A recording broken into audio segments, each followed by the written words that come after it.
Hello everyone, welcome back to the channel. I'm going to be analyzing the Breath of the Wild 2 trailer that Nintendo released during their E3 Direct. Right now, I just finished recording my reaction to the E3 2021 Direct. I finished editing it, so now I'm just offloading it so I can upload it to YouTube. But I do want to analyze this trailer and point out and just look at some of the things that they presented, because I did just kind of gloss over it when I reacted to it. So I want to look at some of the finer details here.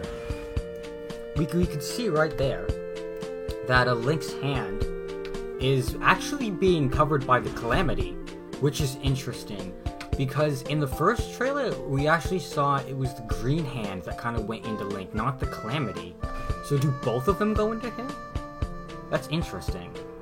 And then we see Ganon waking up and pulling up all his malice, and then Zelda's falling down a really deep pit. Like, it's really deep. Oh, hold on, let me... 1080p, please. Okay, yeah, and here we got Link falling from the sky. How high up is he? I don't think that you'll be able to jump down like that in actual gameplay, because later on we see how he's able to get up. But what he's wearing right there, and his hairstyle too, is different. That looks amazing.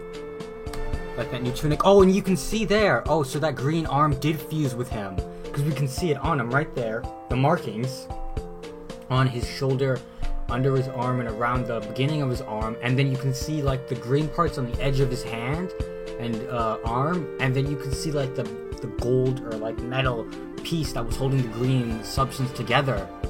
So he does get that as like an ability. That's interesting. And then we have a new paraglider, which looks amazing, and that shield with the triangles, and it kind of looks like a Sheikah eye almost. So this is some very interesting stuff. And then we have all this area up in the sky. I think this is a new area. It doesn't look like area that's been taken out of like the Breath of the Wild map or anything. So yeah, this definitely looks like it was kind of already up here. And then this reminds me of like Skyward Sword or something. Like this type of mechanical stone-esque boss. Like it reminds me of older Zelda games. So that's interesting to see. And then here, we have a stone talus, and the Bokoblins actually built their outpost on top of the stone talus, which is really interesting concept for like a mini boss or something. Oh, and here Link is actually wearing his normal Hylian gear. Well, actually, he has the Hylian gear with the Champion's Tunic over top of it, so that's new as well. Oh, and we can see Death Mountain in the back over there. So this is pointing to the east, this shot. And then we can see that the Bokoblins actually have these massive horns. That's interesting, and that's a new design. And then Talus rises up. Oh yeah, and we see the hand on Link. Oh, he looks like he's collapsed. Oh, he is. He's lying down, face up, and the hand is like forming around him. That's interesting. And here, it looks like was he using the Sheikah Slate? I don't think he was using the Sheikah Slate at all. No, he wasn't. Yeah, he's using his hand. So maybe that hand allows him to use the abilities of the Sheikah Slate? It also looks like if they travel down to meet Ganon at the beginning, then Link would be separated from Zelda right at the beginning of Breath of the Wild 2's story.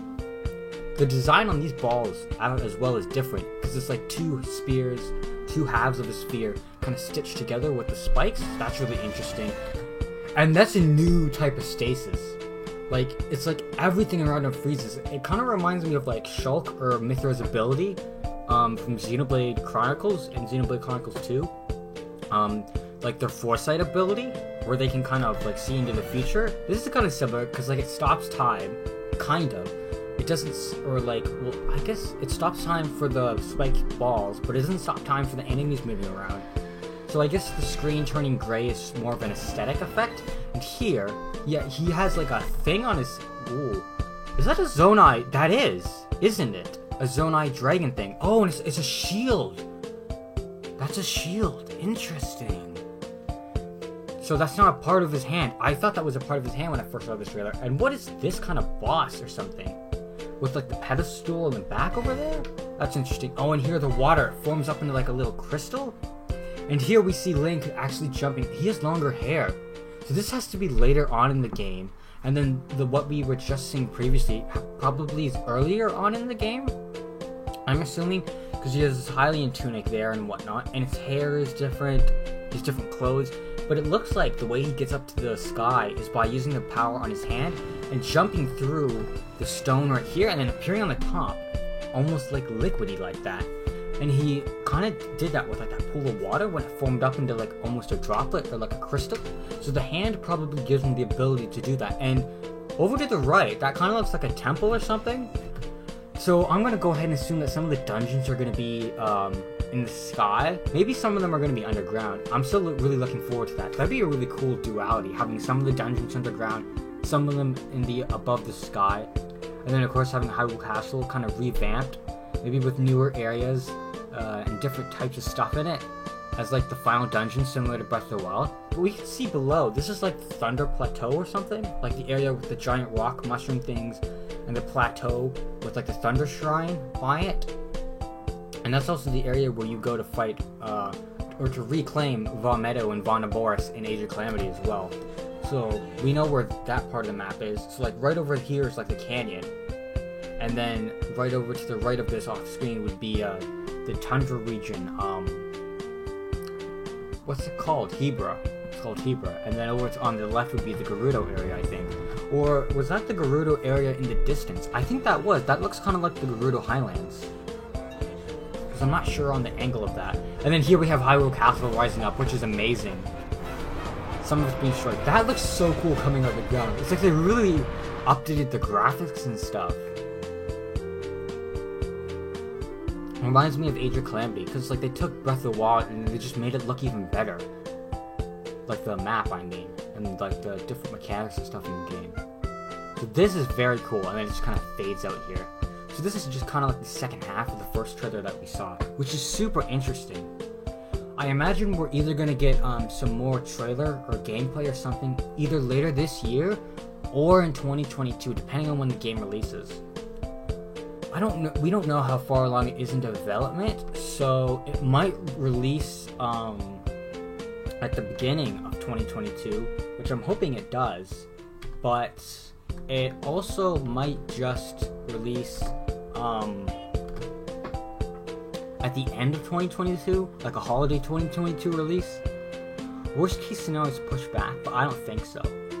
Nintendo mentioned, and a lot of other companies mentioned, like Minecraft, the Caves and Cliffs update had to be split because they couldn't allocate enough time to finish it for the update was scheduled to release. And that's because of like they have to take different measures with how they're able to work on their projects because of COVID-19, which really does suck. But the thing is, people are getting vaccinated now. This whole thing's starting to wind down. So I imagined that by the end of 2021, come 2022, the world should be back to normal by then. Like, I don't see anything that would put the world into another kind of state of like, we can't really do much, like the way it was in 2022 and the beginning so far of 2021. Like for a year and a half almost, the world has not been functioning properly and the economy's been suffering. So, like if things go back to normal soon, and again, depending on how far they are with development, it looks like they're almost done though. Like from all of this, it looks like they have a lot of stuff finalized or like conceptualized, like they know what they're doing, so they just have to put everything in place. Especially if they were able to come up with a trailer like this. Even back in E3 of 2019, the trailer that they had looked like they were like a decent amount of way into development. So I am hoping for an early 2022 release. But the only way I could again see it being pushed back is maybe like because of COVID. But I don't think that'll happen. And because yeah, I'm gonna go ahead and say that they are pretty much almost finished with development. Because if it is an early 2022 release, they still have more than half a year to work on the game. So that should be more than enough time, I think, if they're already basically almost finished with it. Because they are also reusing the original Hyrule from Breath of the Wild. And they've had a lot of time to like really make sure that this game was perfect in every way that it should be. And they also worked on Age of Calamity as well. And they've been like working on planning other Zelda projects. Even if they haven't worked on them directly, like Skyward Sword, the new Game & Watch thing, Link's Awakening, The Cadence of Hyrule, all that stuff that came out after Breath of the Wild. So they've been really pushing out some great Zelda stuff, and they've had like since 2017. Let's say they started working on, because I think the DLC released, the final DLC released at the end of 2017, I think. So then they would have had 2018, 2019, 2020, and 2021. That's 4 years to work on Breath of the Wild 2. So I'm gonna go ahead, with the safe bet and say that definitely early 2022 release. I might be wrong. It could get pushed back even more. I don't think it will. Nothing right now says that it will. But definitely I think that that's when it's gonna come out. And this looks very cool. This whole trailer and everything. Although, from the looks of it, it doesn't seem like we're gonna be rebuilding Hyrule. At least not Central Hyrule. Like the area around the castle, because that's still very destroyed. And of course, if Ganon has control of the castle, you're not going to start up settlements right in front of it, right? That's very dangerous. So we could still see some of this stuff, because other Zelda theorists have mentioned, like, you could have like Bolson Construction that built Terry Town come in and set up their new housing regiments to rebuild some of the other towns and small settlements that have been lost to the Calamity, or in like the aftermath of the Calamity. Because there were a couple settlements that were either destroyed by monsters, not necessarily because of the Calamity, and then there were some that were definitely destroyed by Guardians. Like, there's evidence for that as well. So it would be really cool to see like the ability to rebuild some of the structures in Hyrule. And a lot of people did theorize that there's going to be Zonai, you're going to be in the caves, like Link's hand, that was going to fuse with him, and you were going to be up in the sky. We did see a couple of things, and people mentioned that we're getting a Loftwing amiibo for Skyward Sword, so we might see Loftwings in Breath of the Wild or something similar, because we are going to be in the sky. From the way the trailer presented it to us, I don't think we will. Even though Link fell from a high height, that I'm assuming right now, at least, that's probably just for the trailer. And again, we haven't seen Loftwings since Skyward Sword. Since that comes first in the timeline, I don't think we're going to see them again. But if we do, then that could give another use to the Loftwing amiibo. The same way that the Epona amiibo has a use in Breath of the Wild. You can still get horses in Breath of the Wild, but the Epona amiibo specifically allows you to spawn Epona. So then, scanning the Loftwing amiibo would give you either like Link's Crimson Loftwing or Zelda's Blue Loftwing from like Skyward Sword or something, which would be really interesting. And that would be a cool mechanic to be able to fly around the sky, and it could be more expanded upon as opposed to what it was in Skyward Sword, because it wasn't utilized very well in Skyward Sword. Like, you just flew around on your bird, and that's basically it. Like, there wasn't a lot of in-depth mechanics that was put into the Loftwing in Skyward Sword. So that is some of the stuff that we could see here. We did see some temples and stuff in the sky. I don't know. I didn't see anything really that pertained to the Zonai, except maybe the dragon head fire gun that was on Link's shield, and again the hand maybe, or something. But I'm sure like all of the other professional Zelda YouTubers out there will definitely analyze this trailer and point out correlations to Breath of the Wild and like creating a champion, or aka Masterworks, also the first trailer and whatnot. I'd actually provide some like proper definitive theories on like what's happening with Breath of the Wild 2, because they've been able to do a lot with just the first trailer that we got in 2019, because this is the second piece of news we're getting about Breath of the Wild 2. It's amazing the amount of content people were able to get out of the first trailer and link it to stuff in Breath of the Wild. Like, you can actually create a lot of theories, and there is a lot of mystery to uncover, which is very interesting, and it's a lot of stuff you don't notice on surface level, and a lot of different theorists have different takes on it, so I'll be definitely looking forward to watching some of those theory videos from multiple different channels on YouTube over the coming next little bit until the game releases and whatnot. But this is my 2 cents on it, or like my analysis basically of the trailer, pointing out some of the stuff that I missed, and the first time I kind of glossed over it. Yeah, we can see Hyrule Castle. It's not going to be rebuilt in Breath of the Wild. But at least we did get to see it in its complete glory in Age of Calamity. And right here, yeah, we've never seen a temple like this before.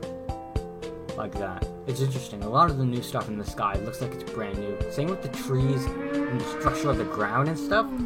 Yeah, this is just really interesting.